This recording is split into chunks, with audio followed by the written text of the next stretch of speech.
Olá a todos, sejam bem-vindos a mais um vídeo. Peço-vos desde já imensa desculpa por este vídeo não ter saído na data programada, mas como podem notar aqui também um pouco pelo cenário, nós tivemos com algumas alterações aqui em casa e foi impossível mesmo fazer a gravação deste vídeo. E então trago-vos esta semana a continuação do meu relato, do meu historial clínico, que já falei nos dois vídeos anteriores, estão aqui em cima no card. Podem seguir este relato por lá, comecem na parte 1, seguir a parte 2 e hoje eu trago-vos a parte 3 e assim ficam a par de todo o processo que se passou comigo.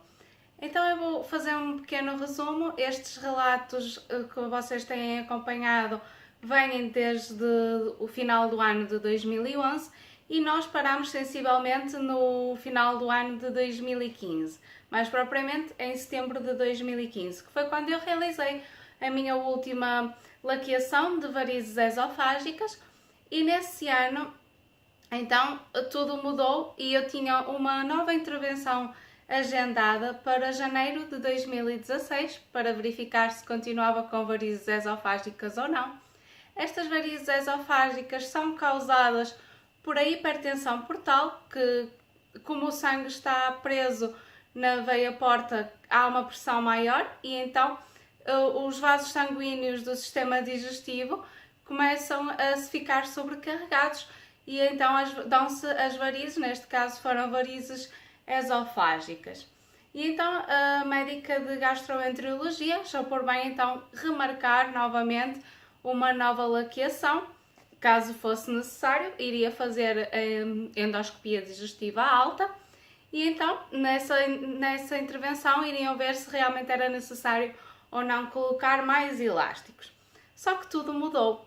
E tudo mudou porque a vida continua e eu não podia tomar o anticontracepcional oral por estar a tomar o anticoagulante e por este também ser a principal suspeita de me ter aparecido uma trombose na veia porta.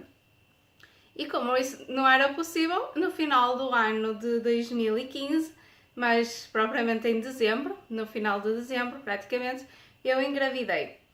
E quando eu soube, estávamos no início de janeiro, foi logo no princípio do ano, e então eu dirigi-me ao hospital para informar as médicas que me acompanhavam, pois sabia que poderia haver alterações a nível de medicação, a nível de vários tratamentos que estavam agendados, e dirigi-me ao hospital. Falei com a médica de gastroenterologia, que prontamente no momento atendeu-me sem qualquer marcação. Com a médica também do serviço de hematologia passou-se exatamente a mesma coisa. No mesmo dia fiz exames ao sangue, tomei o antídoto da vitamina K para reverter o efeito do anticoagulante oral e começar então a tomar a heparina, que já vos falei também anteriormente, que é a injeção dada subcutaneamente com a função também anticoagulante.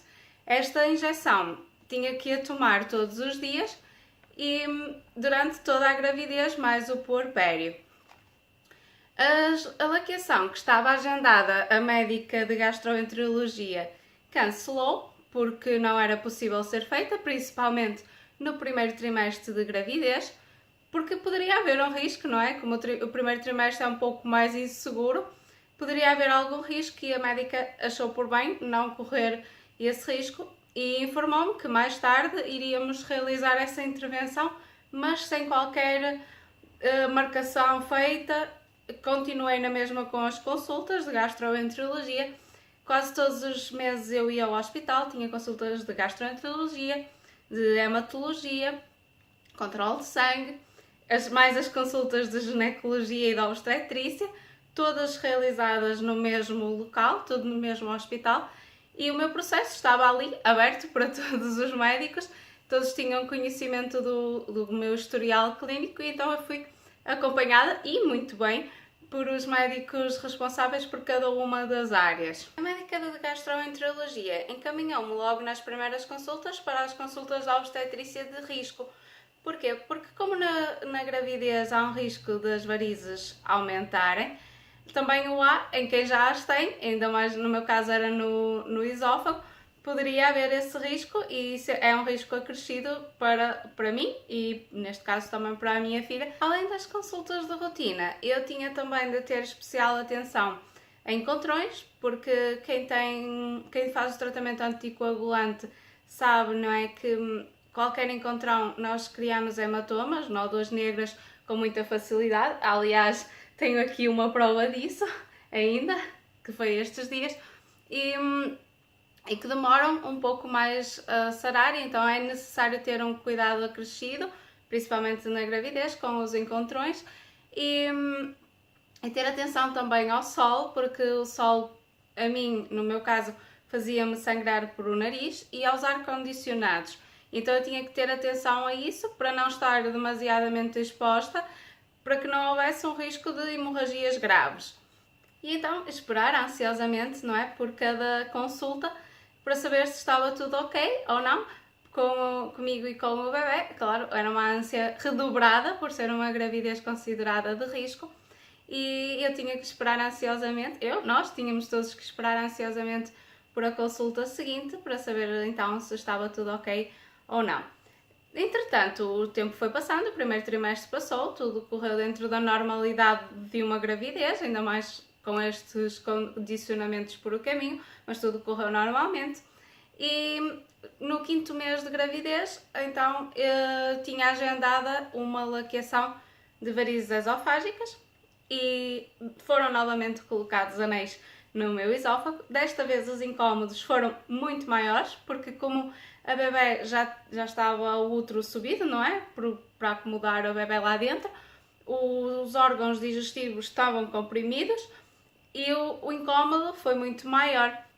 Além de que eu tinha que me alimentar com muito mais frequência e sempre, não é, na base dos líquidos, como eu já vos tinha falado anteriormente após estas intervenções. E após esta intervenção foi outra agendada para quando estava com 7 meses de gravidez e o mesmo processo se repetiu, foram colocados novos anéis. No total, eu não faço ideia quantos anéis foram colocados, mas foram várias as intervenções de laqueação, por isso já podem ter uma ideia, se fossem 4, 5 casos, eu tenho a ideia que houve uma vez em que foram colocados 7, já podem fazer mais ou menos as contas e ver o total de anéis que foram colocados. Claro que isto desaparece, o corpo elimina, não fica nada lá dentro, mas é o procedimento que é bastante interventivo, não é? E doloroso.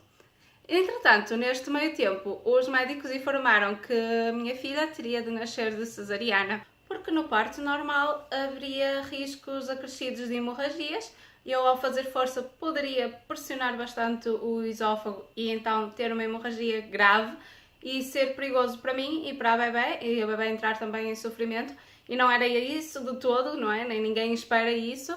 E então os médicos acharam por bem agendar uma cesariana, era mais seguro assim.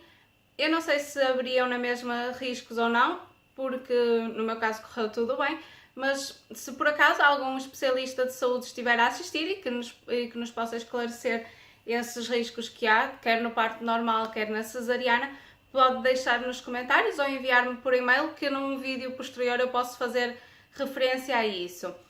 E então a minha cesariana foi agendada para as 38 semanas e 5 dias, para que eu não entrasse em trabalho de parto. Tinha que ser um pouco antes, para ter, se a bebê já tivesse a maturação, neste caso tinha, para poder fazer a cesariana e então não ter o procedimento do trabalho de parto. Se por acaso acontecesse de eu entrar em trabalho de parto antes do tempo, porque poderia acontecer, não é? Eu deveria informar nas urgências da obstetrícia e eles estariam logo com o meu processo, porque como tudo era realizado no mesmo hospital, tinham logo acesso ao processo, quer em formato digital, quer em formato de papel, e então informar aí que eu tinha uma cesariana agendada e que só poderia nascer por cesariana.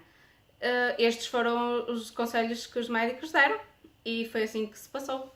Aos 6 meses e meio, a minha filha resolveu começar a dar uns empurrõezinhos e a querer abrir caminho para sair, mas com medicação, com repouso, ela lá se manteve no ninho até às 38 semanas e 5 dias e foi aí que ela então nasceu.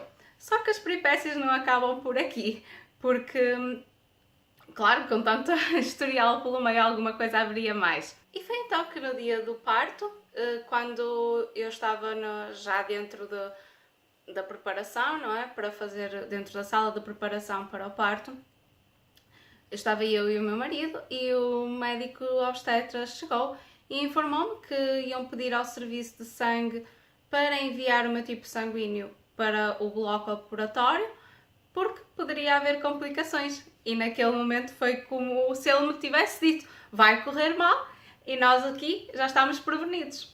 Para mim foi um susto grande, não foi necessário nada, tudo correu bem, como já também vos disse, correu tudo lindamente, mas é sempre um susto no momento a pessoa ficar com aquele sentimento de que alguma coisa realmente pode correr mal. Mas não acabou aqui, porque depois de uma longa espera, porque o bloco operatório de urgência estava ocupado e o outro bloco operatório onde eram realizadas as cesarianas tinha de estar livre caso houvesse outra urgência por cima. Então, após uma longa espera, e quando eu fui para o bloco operatório, a anestesista informou-me que eu não poderia levar a epidural. Eu não poderia levar a epidural porque os meus vasos sanguíneos poderiam estar muito dilatados e a administração contínua da epidural poderia causar uma ruptura. Naquele momento, apanhei mais um susto, então como é que vai ser, como é que não vai ser? E a anestesista informou-me que eu iria levar a anestesia raquiana.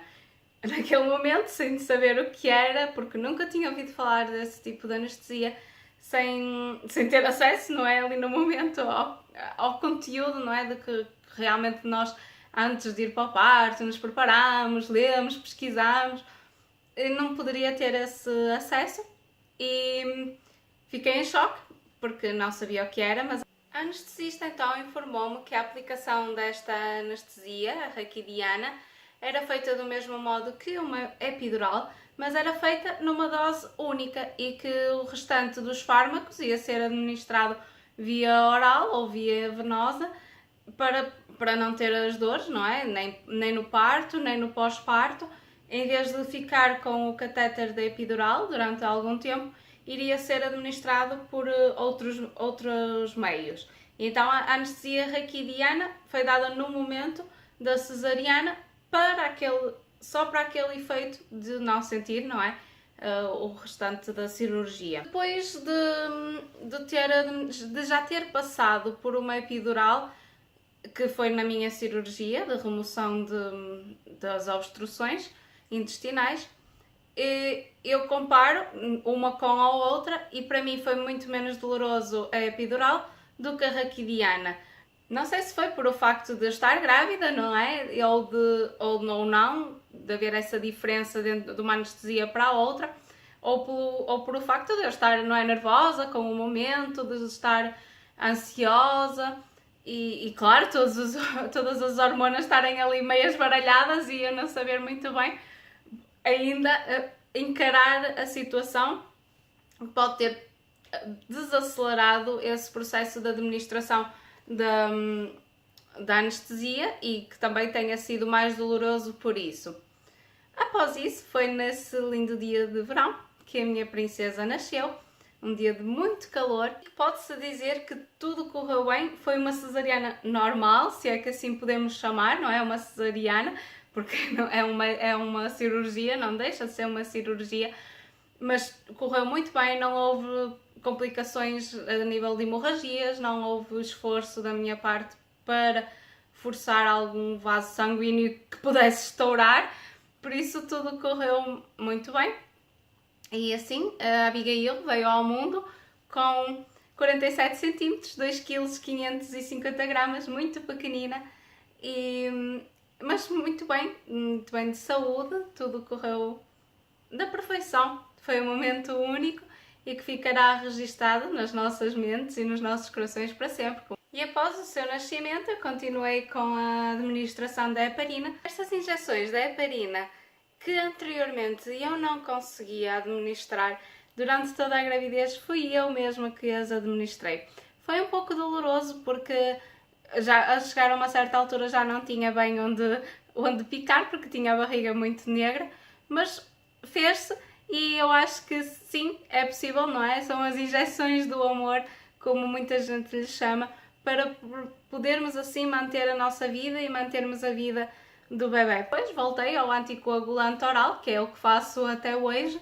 Espero que tenham gostado, que tenha sido útil para alguém, porque quando foi comigo eu não encontrei muita informação e é este o meu objetivo. São casos raros, mas quando acontecem têm que ser investigados e têm que ter uma fonte de apoio para se suportar, e na altura que foi comigo eu não encontrei muita informação e por isso senti essa necessidade de fazer este vídeo com este relato.